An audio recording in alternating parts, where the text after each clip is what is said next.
this is an iHeart podcast. Guaranteed human. Well, the holidays have come and gone once again, but if you've forgotten to get that special someone in your life a gift, well, Mint Mobile is extending their holiday offer of half off unlimited wireless. So here's the idea. You get it now, you call it an early present for next year. What do you have to lose? Give it a try at mintmobile.com/switch. Limited time 50% off regular price for new customers. Upfront payment required. $45 for 3 months, $90 for 6 months, or $180 for 12-month plan. Taxes and fees extra. Speeds may slow after 50 gigabytes per month when network is busy. See terms.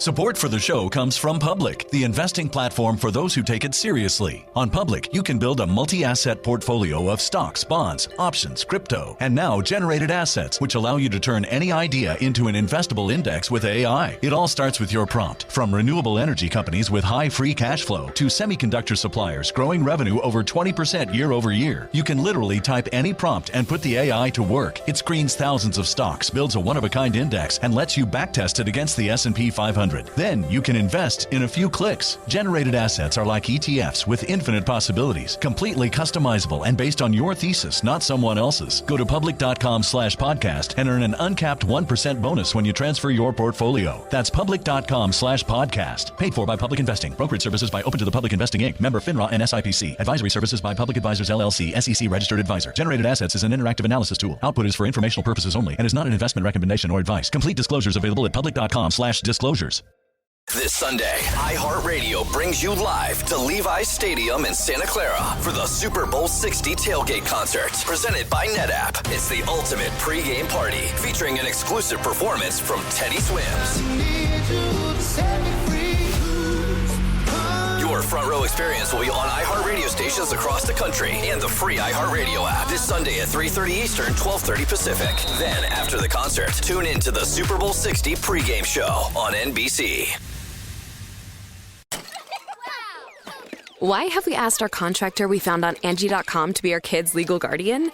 Because he took such good care when redoing our basement that we knew we could trust him to care for our kids, all 8 of them, should something happen to us. Are you my dad now? No, sorry, I do basements. Connecting homeowners with skilled pros for over 30 years. Angie, the one you trust to find the ones you trust. Find pros for all your home projects at Angie.com. Did you know that parents rank teaching financial literacy as the toughest life skill? That's where Greenlight comes in, the debit card and money app made for families. With Greenlight, you can send money to kids quickly, set up chores, automate allowance, and track spending with real-time notifications. Kids learn how to earn, save, and spend responsibly, while parents have peace of mind, knowing smart money habits are being built with guardrails in place. Try Greenlight risk-free today at greenlight.com/iHeart. That's greenlight.com/iHeart.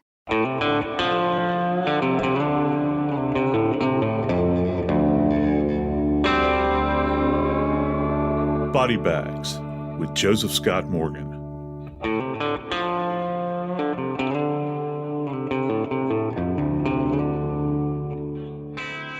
I've been out to LA a few times in my career. I've had to film different things out there and interact with folks out in Hollywood. And one of the odd little asides about LA is this location there called the Hollywood Hills.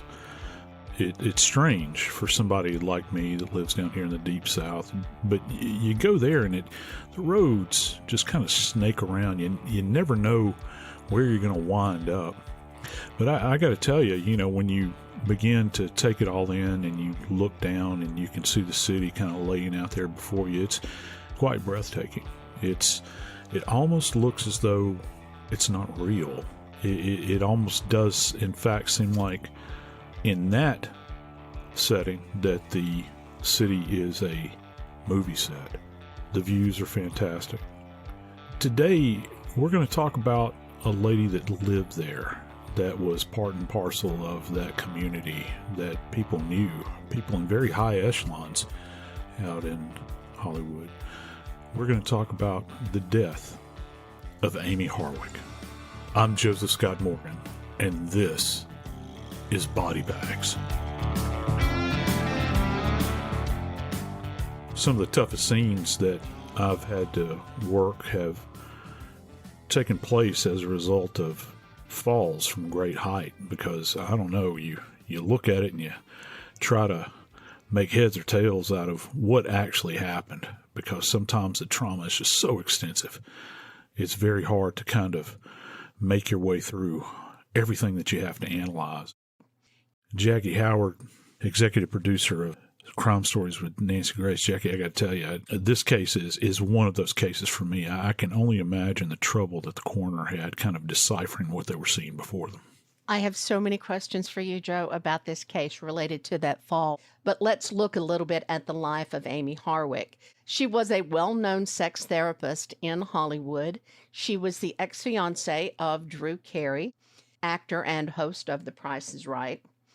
And the night Amie Harwick died, she had gone with friends to see a burlesque show, and she had got home around 1 o'clock in the morning. And at that time, she texted a friend that said, "Send me pictures on the green couch." And the location where they had gone, there is a green couch. And I guess she wanted to see that her friend got there and she was having a good time. Amie had decided to go home.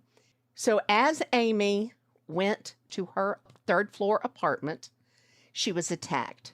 Police theorized that the assailant had been waiting on her for hours. We'll talk a little more in depth in a minute about the scene and what was found. But Joe, Amie Harwick was thrown off of the balcony of her third-floor apartment. That's about a 20-foot fall. But we also know that she was assaulted and attacked in her apartment. How will this type of investigation be conducted? Because an ME has to distinguish between the injuries caused by the assault and the injuries caused by the fall. Where do you start? The first place you start is at the scene. You want to see if there's any kind of evidence, at the scene that would give you an indication of, any kind of struggle that had happened there. And that certainly, was the case. There was disruption at the scene. There was evidence that a door had been breached and broken through. There was even blood on the door. They haven't released a lot of information in regards to that blood as to actually who the blood belonged to, but that is significant. It's a significant bit of information. That's something that is totally atypical. You don't expect to walk into a well-maintained living area, and from the accounts that her friends have put forward, this apartment is absolutely gorgeous. I mean, it's beautiful. If you could see this building, it's kind of got a Tudor appearance to it, a high-pitched roof. It's very well maintained, and I'm sure very high-end. We talked about the Hollywood Hills. People have talked about even her bedroom was very striking. She's a sex therapist. I'm sure that it's, very luxurious and all those things. She's putting forth an image in this environment. And you look for things there that are going to give you clues as to what happened. Obviously, we know where she wound up. She struck a hard surface, after a 20-foot fall. But how did she come to wind up there? And it's interesting, you use the term thrown off of the balcony. That's not something that we just, conjured up out of the air. That's something that apparently the coroner had actually reported to the local media. Thrown, that's an active word. That's different than fell. You begin to think about thrown. That means that someone, in fact, has to enter into the equation and propel that individual through the air and over the balcony. And that's not something that's easily accomplished. That's something that takes strength. It's something that takes force of will in order to do. And it's something that you have to be purposed at, I would think. There's any number of other places she could have been thrown through the floor, thrown through a window, thrown onto the bed, thrown into the bathtub. I don't know. But thrown over a balcony railing. And when you see the balcony, for folks that haven't seen it, I'll kind of paint a picture for you. It gives you the distinct impression of kind of a larger form of what's referred to as a Juliet balcony. That classic image that we think of, Romeo and Juliet. Highly romanticized. It's not a place you would go out and take coffee and toast in the morning, and there's not a lot of space to it. But it does open into her bedroom. And so it's a feature of this home. And so you've got to make it through several levels here, because it's on the third floor. Her bedroom's up there on the third floor. You're not going to access it, from the top floor. You have to access it down below. So whoever did this would have had specific knowledge about that area and where she lived. I think that's quite fascinating and a very interesting piece of evidence, and evidence of a life that has been lived, that an individual would have to have familiarity with it, where to find her in this particular location. And not a lot of people would have been out and about. This happened in the wee hours. It's after midnight. Yeah, at 2 a.m. Yeah, it's at 2 a.m. And I think one little aside here that's very, very important that we can certainly address. This happened on the 15th of February. Jackie, she had been out celebrating with his friends at the burlesque show on Valentine's night. Well, you were talking about how the ME announced to the press that she was thrown off of the balcony. Before we get back to the body and talk about the injuries, how would he have known that? I know it has to do with the angle of where the body is found, the distance from the building. It's good old geometry, trigonometry, all those ometries that I am really no good at. Yeah, you would think that, well, first off, did you have a witness to it? That is the font or the wellspring from where that data is coming from an investigative standpoint. Did somebody physically witness her be projected off of the balcony? Then you have to think about, well, at what point did she pitch off of the balcony? Did she make contact with the rail? Is there any evidence that there was any kind of blood transfer on the rail? Is there any evidence that maybe someone had put their hands on the rail, put their hands on her? Maybe if she's wearing clothing, was the back of her collar clutched with a bloody handprint, or maybe her backside, or maybe her ankles, where you get this idea that maybe she was pitched out. A person that is just falling will not generally have the ability to project themselves. And another thing that you have to factor in here, and you had mentioned this earlier, is that the coroner actually stated that she had sustained two types of trauma. She not only sustained blunt force trauma, which is generally associated with the fall and impact injury, okay, and we can dig into that, but also there was evidence in the soft tissue of her neck that she had been strangled or manually throttled in some way, that there was deep tissue hemorrhage there, significant enough so that the coroner made note of it and thought that it was a genuine finding, something that's not associated with a fall. When we look at these types of injuries like this, and people that have listened to Body Bags now, they know that we talk about things like antemortem injuries before death. We talk about perimortem injuries. And then we talk about postmortem injuries. And, just to kind of break that down, if you have an antemortem injury, that gives you some kind of indication that when the person sustained the injury, which is obviously prior to death, that there's been time for that to begin, at least even at a cellular level, for healing to start, okay, where the traumatized area gives evidence that, there's some type of work being done at a cellular level. With perimortem injury, what you'll have, and this distinguishes it from postmortem, perimortem, you have focal areas of hemorrhage, okay, but there's no evidence of healing. So that moment in time, that time when the person lost their life, you think about, there's probably a lot of fracturing that's associated with this. And then you've got soft tissue hemorrhage. You begin to look at this thing as logically as you possibly can and think, well, would somebody hurt their neck, particularly like their anterior neck? And when I say anterior, I mean front, okay, below the chin. Would they have injured that area in a fall? Well, there's not a likelihood of that, okay? You can strike something and it'll leave a linear mark, but I think what the ME saw relative to her neck is possibly, and I have no way to prove this at this moment in time, but that ME may have seen a contused area, a bruised area that very well may have matched up with a shape that appeared consistent with a human hand. I need to back up on you for just a second, Joe, because we are going to talk very in depth about the injuries to the body, but I got to talk about this idea of her being thrown again.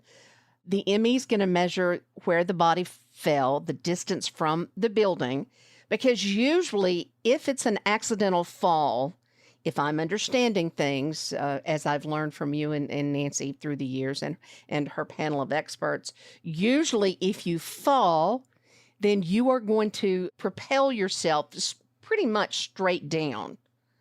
It's not going to be 10 or 15 feet or, I'm sorry, I'm distance challenged. It's not, but it's not going to be at an angle from the building and at a distance, right? Yeah, you're absolutely right. When an individual free falls, essentially, particularly from this short of a height, and don't get me wrong, I'm not diminishing the trauma that was inflicted upon Amie's body. But when you think about, 20 feet is a lot different than 200 feet. Okay. So it's easier to kind of size this up, if you will. When you begin to fall, you are doing the greatest battle in the world from a physics standpoint with one of the most overwhelming forces in nature, and that's gravity. Remember, gravity, it's not like, when we talk about other elements that factor into death investigation, we're not talking about things like heat and environmental changes. We're talking about a constant that's in the universe. Gravity is going to impact us all, no pun intended. We know what it's like to fall down. Generally, when we fall, our people pass out, for instance, say if you're deprived of oxygen and you just kind of fall over, you're going to fall essentially straight down. But when you get this kind of projected event, you have to begin to think about, well, how far away from that leading edge of the balcony would you have had to have kind of been propelled out from in order to wind up this particular distance away or forward of the edge, the leading edge of that balcony. And I think that that's probably what they're looking at. It's going to be variable. None of these numbers are static because there's too many variables to factor into, but I think that you can kind of classify it by looking at it and think, well, if she was pitched, and we don't know what position her body was in. That's, one of the reasons I was saying earlier, is there evidence that she was grabbed by her collar or by her backside and just kind of thrown up in the air like a bale of hay? Was she pitched outward, maybe 3 to 5 feet? And how much strength would it take to propel a woman who probably weighed roughly about 120, 125 pounds? How far can you toss someone like that? And apparently it was significant enough to get the idea that she was out away from the balcony, that she didn't just simply tip over the edge and fall straight down, with gravity having the totality of the effect relative to her death. This is something where she would have had to have been propelled out from the edge, and she fell through the air, perhaps, 3 to 4 feet away from the balcony. And that's one of the things that the ME struggles with. The key here, though, and I find this quite interesting, is, again, back to this idea that they released this information, Jackie. How were they able to draw these conclusions? Because guess what? When folks first arrived at the scene relative to Amie and they did the initial assessment, she was still alive. They extricated her from that scene. They extricated her from the ground beneath that balcony and removed her from her home to Cedars-Sinai. Speculatively, how do you make that? Because it is numbers. You'd mentioned trigonometry. It is numbers when you begin to think about this. How exactly do you come up with a formula when you're absent a body? Just as kind of an outside observer, it makes you think that, well, maybe the police had more information, or maybe the ME has more information than we're fully aware of. Is there a difference in the injuries from whether you are thrown at this height or fall from this height? Does the force that propelled you have any difference in the impact and the damage it makes to the body? I think that perhaps you have what's referred to as kind of inertial energy that, given the mass of your body, when you tip over and fall, you generate a certain velocity. Okay. And maybe that could be sped up to a certain degree if you're cast. And when I say cast, pitched, thrown, propelled, but it's going to be negligible. What's really going to dictate most injuries, and I talk about this with people that I teach, my classes, what really dictates the type of injury that you're going to have is the surface that you strike. You think about anybody that falls and they strike, say, a pile of leaves, all right? A lot of that energy is going to be absorbed by that soft surface. But if you strike, say, a poured concrete area, an asphalt area, that energy is not going to dissipate as readily. It's not going to kind of range out away from the body. It's going to be self-contained and kind of focal to wherever you make these points of impact. That's one of the ways that we tell many times when people will come up with these stories about, yeah, well, my kid, he fell and he broke his leg. Okay. You got some person that comes in an emergency room and they make that comment about, a broken leg on a child or a shoulder or something like that. And, well, okay, it's a pretty nasty injury. They've got a compound comminuted fracture. You got a bone protruding. Okay, I see that maybe they fell and they struck that one location. But how do you get all these other non-associated bruises, these points of impact? Well, that means that something else has been going on. So if it's a one-off event where, say Amie falls and strikes, say, the point of contact. Now, I don't know this for a fact, but the point of contact is, say, the top of her head, all right?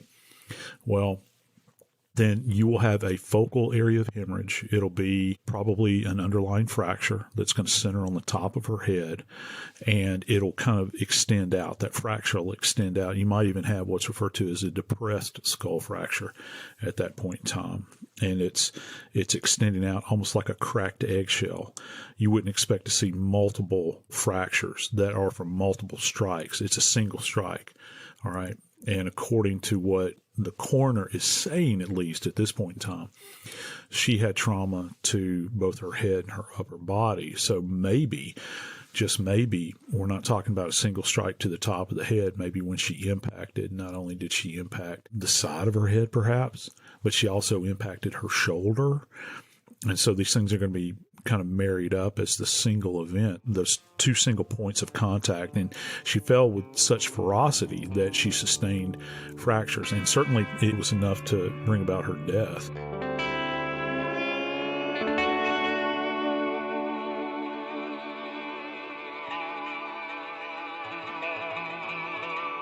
Support for the show comes from Public, the investing platform for those who take it seriously. On Public, you can build a multi-asset portfolio of stocks, bonds, options, crypto, and now generated assets, which allow you to turn any idea into an investable index with AI. It all starts with your prompt. From renewable energy companies with high free cash flow to semiconductor suppliers growing revenue over 20% year over year, you can literally type any prompt and put the AI to work. It screens thousands of stocks, builds a one-of-a-kind index, and lets you backtest it against the S&P 500. Then you can invest in a few clicks. Generated assets are like ETFs with infinite possibilities, completely customizable and based on your thesis, not someone else's. Go to public.com/podcast and earn an uncapped 1% bonus when you transfer your portfolio. That's public.com/podcast. Paid for by Public Investing. Brokerage services by Open to the Public Investing Inc. Member FINRA and SIPC. Advisory services by Public Advisors LLC, SEC registered advisor. Generated assets is an interactive analysis tool. Output is for informational purposes only and is not an investment recommendation or advice. Complete disclosures available at public.com/disclosures. This Sunday, iHeartRadio brings you live to Levi's Stadium in Santa Clara for the Super Bowl 60 tailgate concert, presented by NetApp. It's the ultimate pregame party, featuring an exclusive performance from Teddy Swims. Your front row experience will be on iHeartRadio stations across the country and the free iHeartRadio app this Sunday at 3:30 Eastern, 12:30 Pacific. Then, after the concert, tune in to the Super Bowl 60 pregame show on NBC.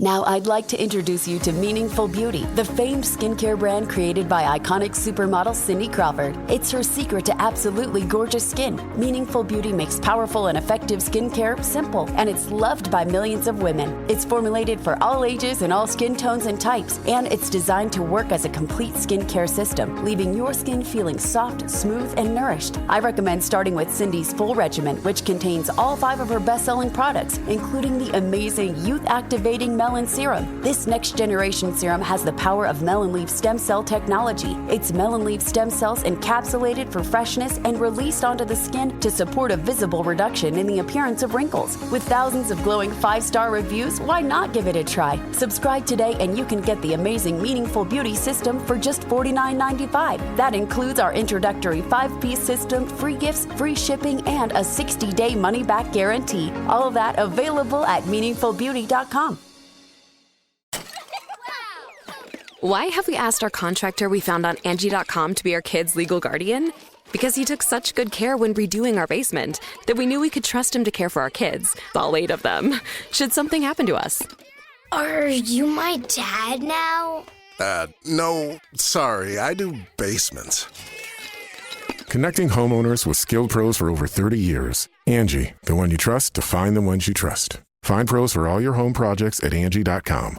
Well, the holidays have come and gone once again, but if you've forgotten to get that special someone in your life a gift, well, Mint Mobile is extending their holiday offer of half off unlimited wireless. So here's the idea. You get it now, you call it an early present for next year. What do you have to lose?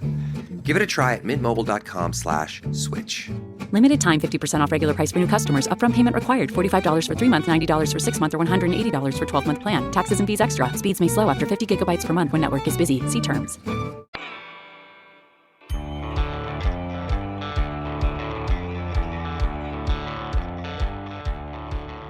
I don't think that the public at large understands that one of the leading causes of death in our country is blunt force trauma when it comes down to traumatic events, because, there are more people that are involved in fatal car accidents than just about any other kind of trauma-related event that's out there. And so we deal a lot in the medical legal world with blunt force trauma, and car accidents in particular. Blunt force trauma is, in fact, the leading cause of death. But it can be very confusing because the injuries that are sustained with blunt force trauma are so extensive, and you'll hear people describe them as being massive. I don't know at this point in time, Jackie, if I can say that her injuries are massive, because what we do understand is that when the authorities arrived at the scene, she at least had what's referred to as an agonal respiration. She had some sign of life, enough that they tried to resuscitate her and took her to the hospital. And, of course, she eventually died there at Cedars-Sinai. Let's look closer at Harwick's injuries. She had injuries to her brain, to her liver, and to her pelvis from her fall. The apartment balcony to the ground was about 20 feet. She also had severe injuries and deep marks on her neck, indicating, as you mentioned earlier, that she had been strangled before she fell. Then you have, as you were talking about before the break, all of these injuries from the fall itself. How does an ME go about laying those out? I think that one of the things that you have to consider, because one of the questions that will come up is, we're talking about these location of injuries. We talked about the head. We talked about the liver. You mentioned the liver, and certainly talked about the pelvis. So that gives you an indication as to perhaps how she impacted. If it's a single one-off fall, let's say that they were able to rule out that she had been, you mentioned the liver, for instance. Liver is a particular area that you can see when somebody has been beaten in the abdomen. If our listeners will essentially find the bottom of your rib cage on the right side of your body, kind of snugged up in that area is your liver. All right. And it's not completely protected by the rib cage. It's there. It's exposed. So it's real easy to get to. And I've had cases where people have been kicked to death in the liver. Liver can be very fragile. People find this kind of odd. One of the things that we talk about in forensic pathology and medical legal death investigation is that you'll hear pathologists or read pathologists do an examination of the organs of the body, and the liver in particular.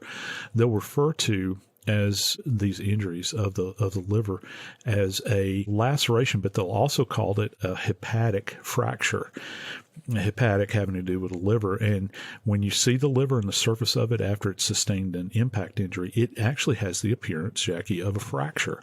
It kind of radiates out. It'll be very jagged, and the gut itself will begin to fill up with blood, and people will die very, very quickly as a result of this, because, the liver has a tremendous amount of blood supply. So you begin to clip those little vessels in there. If you don't get treated, you'll essentially lose blood and you'll die of internal bleeding. But let's think about if this is a one-off fall where she's got head injury, she's got a liver injury, and she's got a pelvic injury. Well, how would you sustain that in a single fall? Well, the only thing I can really think about is that if you are falling through the air, you're not tipped toward the top of your head or to the soles of your feet. You're essentially pancaking in at this moment in time. So one of two things, you will either essentially imagine somebody doing a belly flop off of a diving board, and we know what kind of impact that creates. And certainly the surface that Amie fell onto was not forgiving. That energy, as a result of that impact, would transfer to these points of contact, where she struck the ground with her head and the hepatic region of her abdomen and certainly her pelvic region. So it would have to come about simultaneously. Some people say, well, could she have landed on her back flat and had this happen? Yeah, I suppose that she could have, but, the way we're kind of designed with our spine is that I often equate it to, when we curl up, we kind of almost take on a tortoise-like appearance. Our spine creates this kind of shell-like position for us. It would be very difficult, I think, to generate that kind of injury to the liver. My money would either be she would strike face down or perhaps on her right side, so that you've got involvement with the pelvis, the hepatic region, and, of course, the head injury. In all of these specific areas, I talked about how vascular the liver is, and you've got tons of tiny vessels in there that cause you to bleed out into the gut. What do you have in the pelvis? Oh my gosh. Well, there's all kinds of vessels in there. And the pelvis is an odd bone. When you break it, it's oddly shaped. It's an irregular bone. And so it fractures in these odd kind of ways. And there's a lot of vessels in there, and most obvious, you have the femoral artery is rooted up in there, and it kind of passes through what you call a foramen. A foramen is a $10 word that physicians and anatomists use for a hole in the bone, and it passes through these areas through there. And so the femoral artery can be clipped, and if that happens, that's deadly. And then not to mention what's going on in the skull with a closed head injury. Again, very vascular region. You begin to bleed out. Essentially, seepage is taking place. So the blood will kind of leach out into those soft tissues around the brain and within the brain, and the brain begins to swell, and the person eventually dies. So you take all of those injuries that we have just enumerated the possibility of, and then when you finally receive Amie's remains to take a look at them, they've got a devil of a job on their hands, because they begin to look at this extensive trauma that she sustained to her torso, but yet you still have the neck. Hang on, Joe. Yeah. I got another question about the liver. Is it likely or possible that she was beaten, and that is part of what gave her these injuries to her liver? Or is it likely those injuries were just caused from the fall? That's an excellent question, in that, I talked about blunt force trauma and car accidents a little while ago. And I'd say, I know that there'll be debate about this if people hear this, but one of the organs that's really impacted by blunt force trauma in cars many times is the liver. It's so close to the surface. And again, if you find the bottom of your rib cage on the right-hand side, it's just tucked right there. And it's essentially the largest organ in the body. It's massive, and it's got a lot of surface area. And again, a lot of vessels passing through it. When you have a traumatized liver, the surgeons that can get to the liver that begin to repair it have got a devil of a time, because there are all these little microfractures that you get in there. You've got these little bitty vessels that have been ruptured. And many times the surgeons will go back and say, well, we're still leaking blood into the gut. We've got to figure out what the origin of this is. I couldn't do it. It's above my pay grade. I'm not bright enough to do that. So my hat's off to trauma surgeons that are able to do that, to assess it. To your point, though, I have seen people that have been kicked to death in the abdomen, and that point of impact many times has been the liver. It's an interesting proposition when you begin to think about this, that you've already got a young lady that, according to the coroner, has got trauma to her neck. You begin to think, well, gee, what other kind of trauma did she sustain? Because there is an ear witness to this event that actually heard what they described as bodies, not singular, but bodies, falling to the ground. There's a struggle going on, and it's within earshot of a roommate. And they've heard this, and you begin to think, okay, well, you're saying there's a struggle. There's apparently an associated scream that apparently emanated from Amie. Well, what all's going on here? How many layers are we going to have to peel back here to try to understand? Many times, though, when you see abdominal trauma, the abdomen is not necessarily going to be opened up. It's not like a gunshot wound where you've got an open wound. But overlying the hepatic region, that area that I talked about is right below the right rib cage at the base. Many times you'll see an overlying contusion, okay?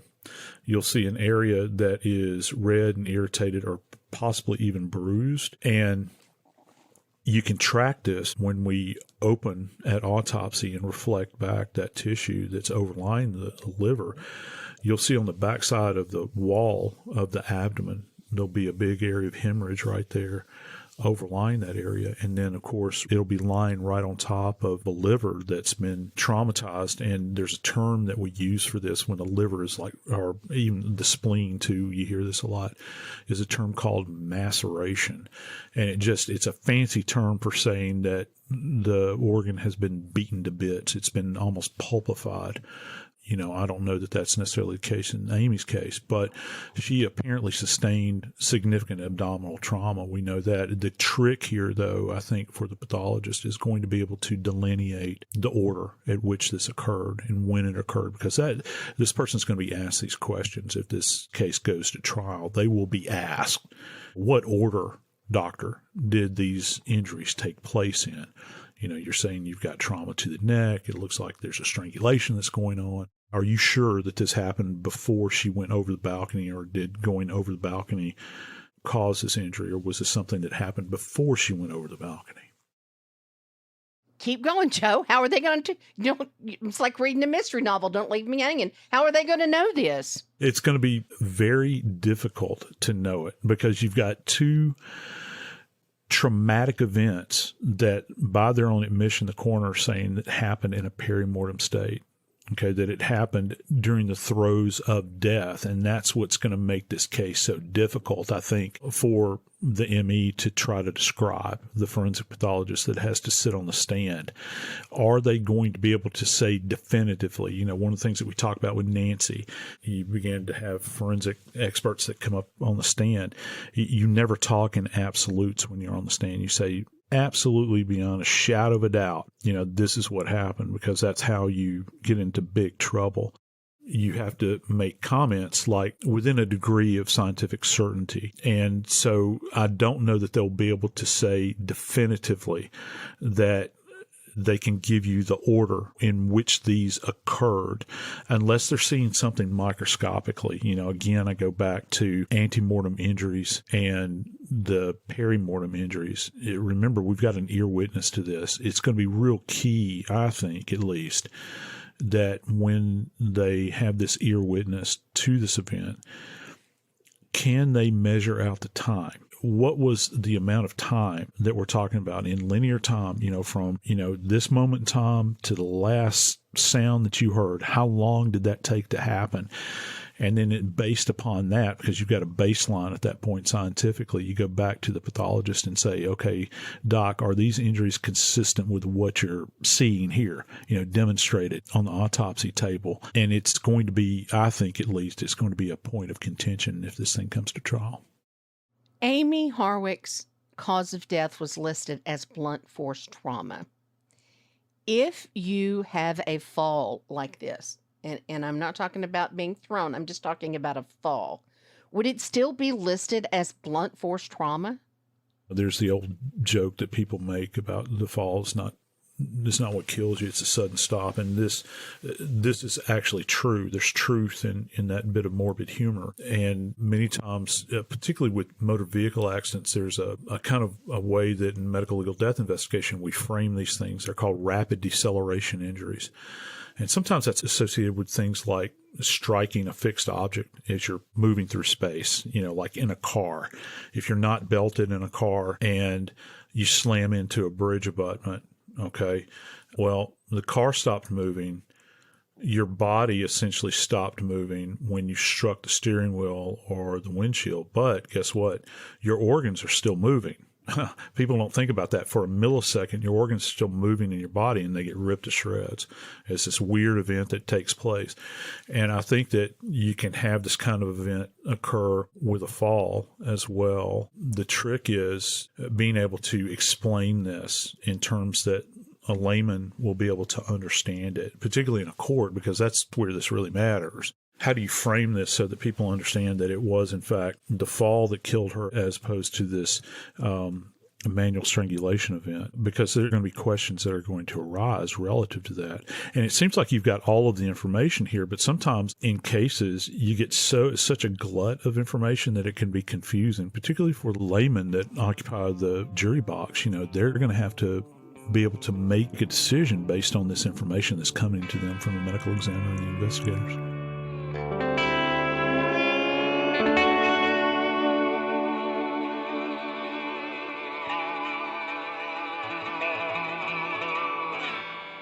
This Sunday, iHeartRadio brings you live to Levi's Stadium in Santa Clara for the Super Bowl 60 tailgate concert, presented by NetApp. It's the ultimate pregame party, featuring an exclusive performance from Teddy Swims. Your front row experience will be on iHeartRadio stations across the country and the free iHeartRadio app this Sunday at 3:30 Eastern, 12:30 Pacific. Then, after the concert, tune in to the Super Bowl 60 pregame show on NBC. Hi, I'm Cindy Crawford, and I'm the founder of Meaningful Beauty. When Dr. Sabah and I decided to do a skincare line together, he said to me, we are going to give women meaningful beauty. And I said, that's exactly right. We want to give women meaningful beauty, which means each and every product is meaningful. It has a reason to exist. It's efficacious. You're going to get results. And then you just go out and live your life. Meaningful Beauty. Confidence is beautiful. Learn more at meaningfulbeauty.com. Are you a fraud-paying American? It's a fact that 1 in 4 honest, hard-working, tax-paying Americans has been a victim of identity theft. With LifeLock Identity Theft Protection, though, if your identity is stolen, they fix it, guaranteed, and get you your money back. Last year, the IRS flagged over $16 billion in refunds for identity fraud. That's billions of dollars that could come from your salary, overtime, or second job. But this year, you don't need to stay a victim. LifeLock monitors millions of data points per second for your personal information and alerts you to threats you could easily miss on your own. And if your information does fall into the wrong hands, only LifeLock has U.S.-based restoration specialists who are backed by the $1 Million Protection Package. Because this tax season, fraud-paying American is something no American should have to claim. Visit LifeLock.com/iHeart and save up to 40% your first year. That's 40% off at LifeLock.com/iHeart. Terms apply. Owning a home is full of surprises. Some wonderful, some not so much. And when something breaks, it can feel like the whole day unravels. That's why HomeServe exists. For as little as $4.99 a month, you'll always have someone to call. A trusted professional ready to help, bringing peace of mind to 4.5 million homeowners nationwide. For plans starting at just $4.99 a month, go to HomeServe.com. That's HomeServe.com. Not available everywhere. Most plans range between $4.99 to $11.99 a month your first year. Terms apply on covered repairs. Picture chicken nuggets in your head. Okay, now forget them. Because Taco Bell's crispy chicken nuggets are here. And they're nothing like the nuggets you know. All white meat chicken, coated in tortilla chips for that signature Taco Bell crunch. A nugget like that calls for a sauce that can keep up. Introducing Hidden Valley Diablo Ranch. The iconic ranch you love, fired up with Taco Bell Diablo sauce. Bold meets bolder. Ranch meets Diablo, and it works. Crispy chicken nuggets from Taco Bell, a brand new classic. At participating U.S. Taco Bell locations for a limited time only, while supplies last.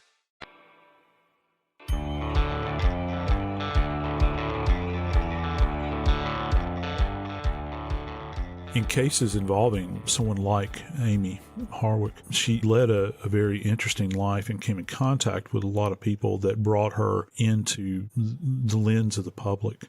She was strikingly beautiful and was a sex therapist. And so when you see her life coming to an end in such a violent way, you begin to think about things. Well, who would be on your short list as far as suspects?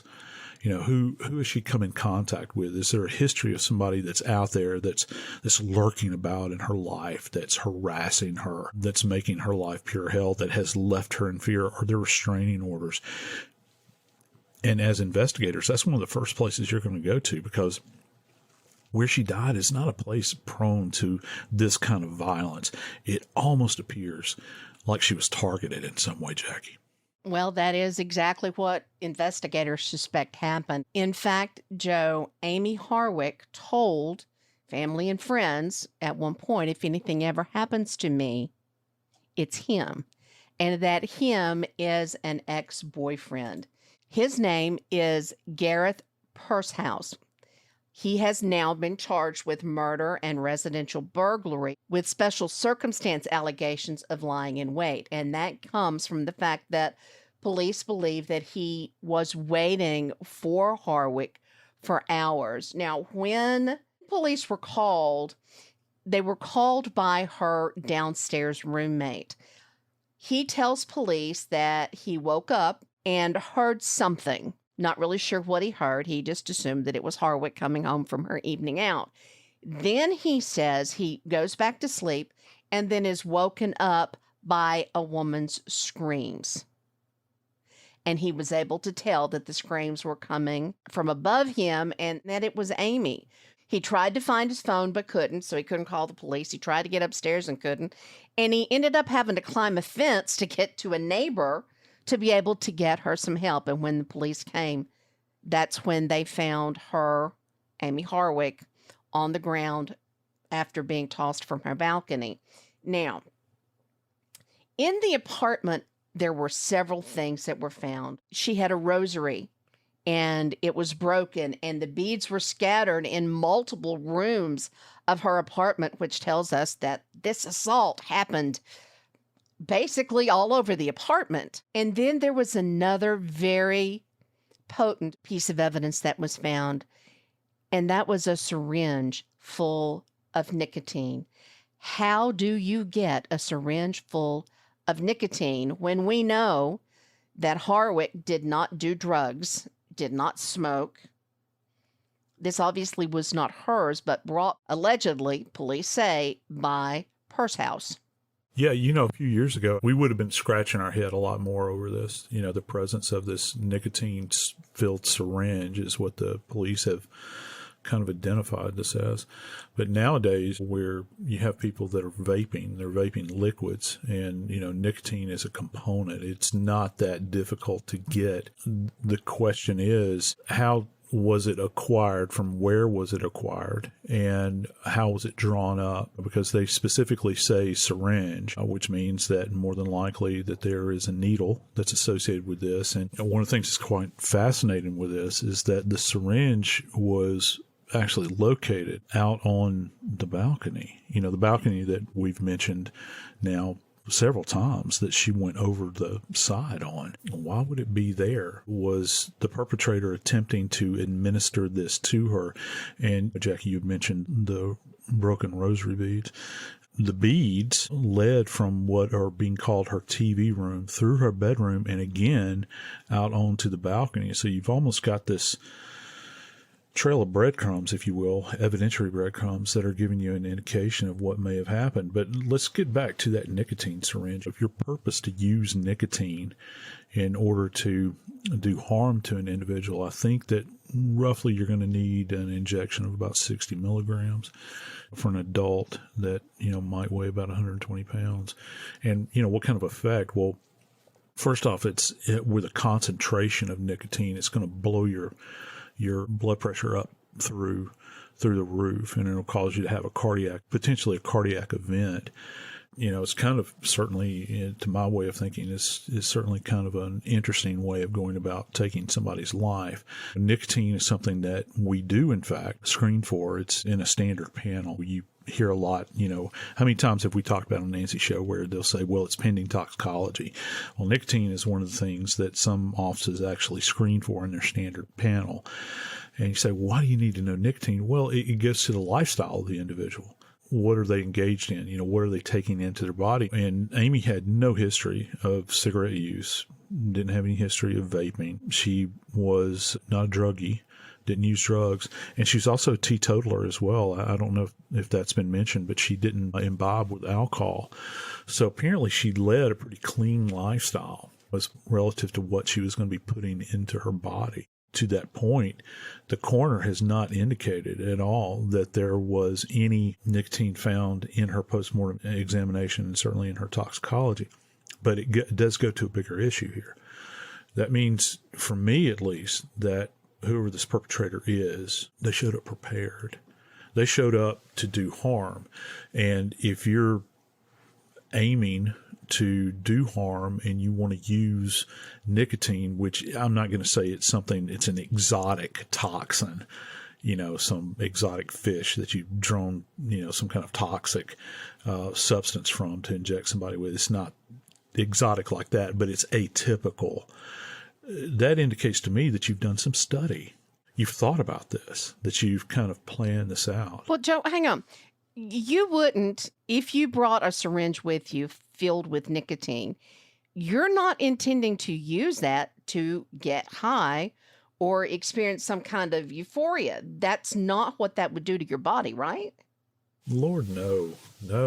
With lethal concentration of nicotine, it's deadly. I mean, it's deadly. I don't know for whatever purpose you would use liquefied nicotine for, drawn up in a syringe. Now, obviously, we've talked about vaping where people want that boost of nicotine because nicotine, one of the addictive factors in it is it kind of gives you that euphoric feeling when you take it on in your system. But that's in smaller dosages. When you're talking a bump of something like 60 milligrams, and again, they haven't really released how much was found, but when you start to talk about, an injection of that amount, a bolus that size, I think that it would give a reasonable person pause to think, why in the world would the syringe be in Amie's home?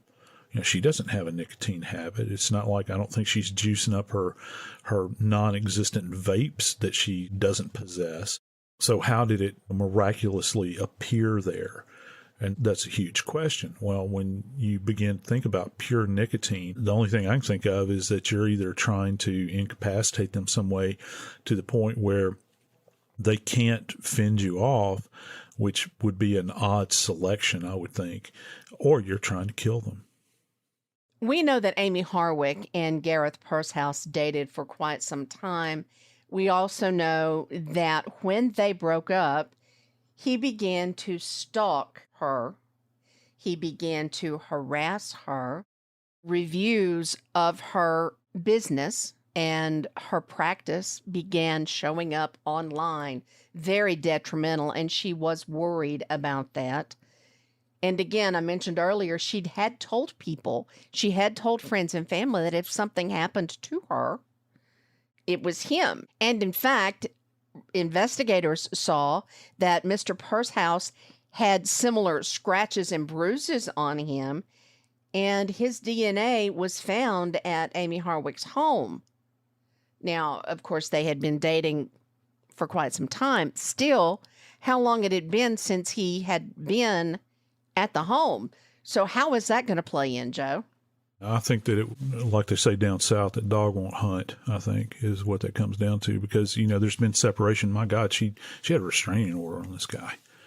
I'm not saying that there could not be residual DNA in her dwelling. But if you've got kind of a robust deposits of his DNA in that environment, and he's got a restraining order, and she is stating unequivocally that she's afraid of him, how did it wind up in the apartment? You talked about how they had charged him with this idea of laying in wait.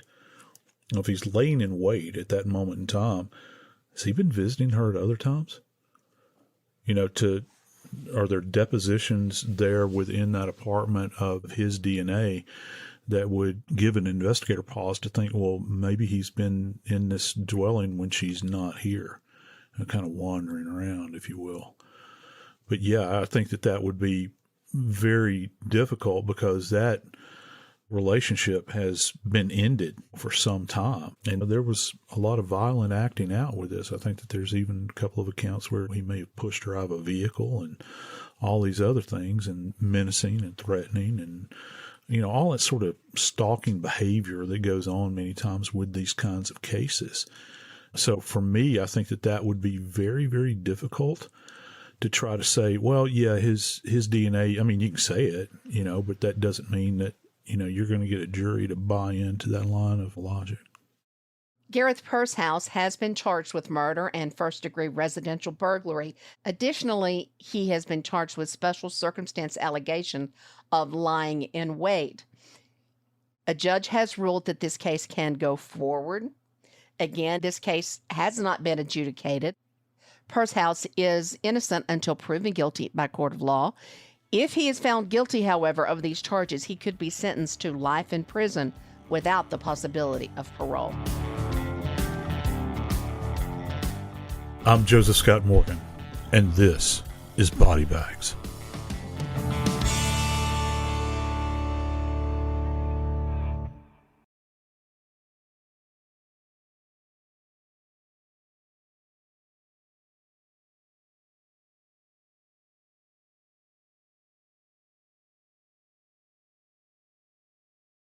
This Sunday, iHeartRadio brings you live to Levi's Stadium in Santa Clara for the Super Bowl 60 tailgate concert, presented by NetApp. It's the ultimate pregame party, featuring an exclusive performance from Teddy Swims.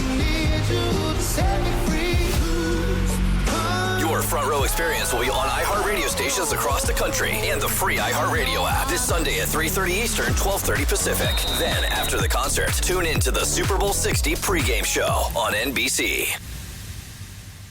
Running my small business was like playing basketball 5-on-1, and I was the one.